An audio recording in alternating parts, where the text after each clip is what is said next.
G'day guys and gal.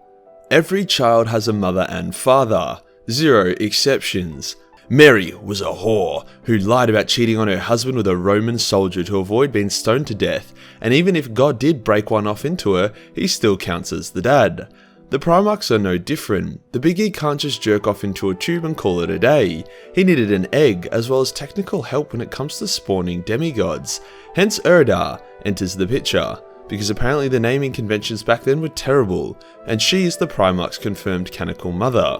I'm actually a bit of a fan of this, as it fills in a few plot holes and also shows that whilst the Big E was a very powerful and intelligent being, he wasn't omnipotent or all-knowing. He needed the help of others, such as other perpetual scientists as well as Mars, to achieve his goals.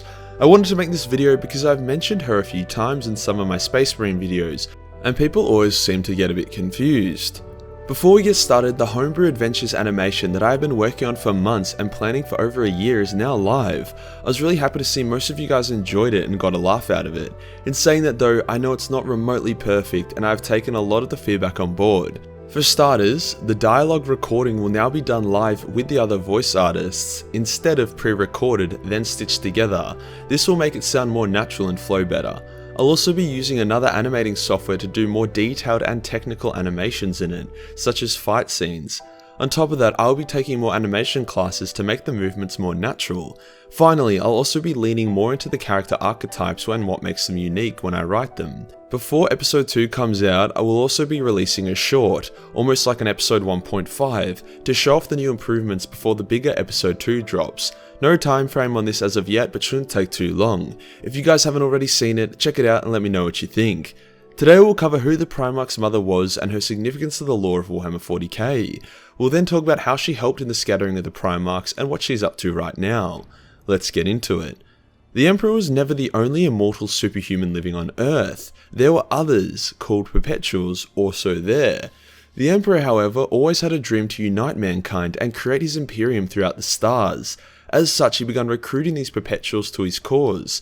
One of these Perpetuals was called Erdar, a brilliant woman with incredibly powerful genetics and the ability to genetically modify things.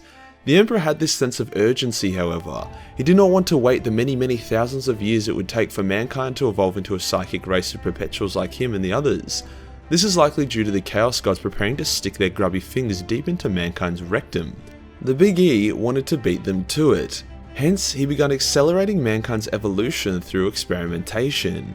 It would take him thousands of years before he would gain something he was happy with. During this time, mankind spread throughout the stars, fought the Men of Iron, and were broken apart by vicious warp storms and heavy losses from the war. It's not known what the Emperor was during this time, however he likely saw this all coming and instead of helping humanity, prepared to clean up the scraps, as it's thought that the humanity just before the AI uprising would be more powerful than the Emperor's Imperium. During this research with the other Perpetuals, many of them became disillusioned with the Emperor and saw him as a warlord, bloodthirsty tyrant who was too ruthless. Many ancient wars were waged against the Emperor by the other Perpetuals who wished to stop his plans. All of them either left or turned against him, except for Malkador and Erdar. Now whilst the Big E and the ones fighting him were Perpetuals, he was miles ahead of them, hence all attempts to stop him were met with dramatic failure. Obviously. The victory was a hollow one for our Golden Daddy, however, as he had envisioned the other Perpetuals as his leaders for galactic domination, and now he only had 2. Hence begun the creation of the Primarchs. We now know that for each of the Emperor's super soldiers, he had help creating all of them, bar maybe the Custodes, who were likely his own personal creation, hence why he was so protective of them and trusts them so much. The Astartes were made by the help of some chick with the last name Astarte, and the Primarchs were made using Erdar's unique and powerful DNA mixed in with the Emperor's. On top of that, Erdar was the lead scientist in their creation, so just as the Big E was their daddy, she is their mummy.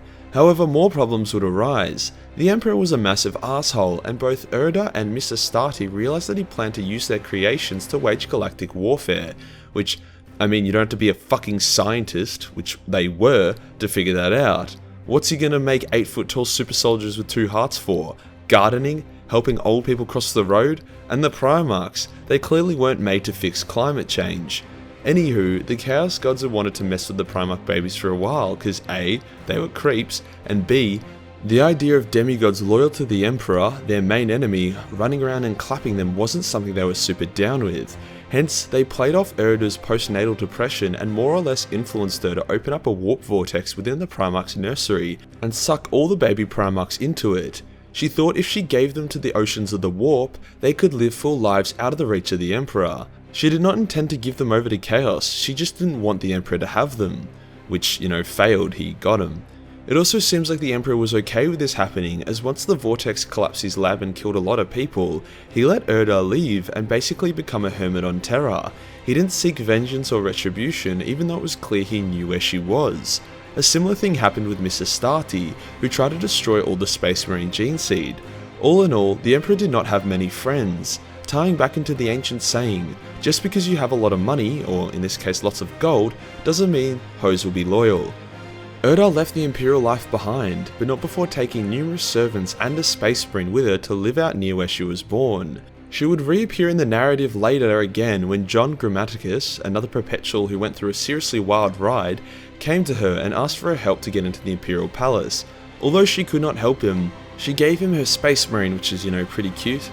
We have not since heard from her again, however it's likely this won't be the last we hear of her, as A, she's a perpetual, so killing her is harder than killing a dragon with a toothpick, and B, she's a newly introduced character, not random old lore, so it'll be interesting to see if she plays a role in a large event coming up soon. It also begs the question of if she's still in her little hermit spot. Terra is home to countless people, and is basically one big multi-layer ultra city, so I doubt there is anywhere still on it that is secluded.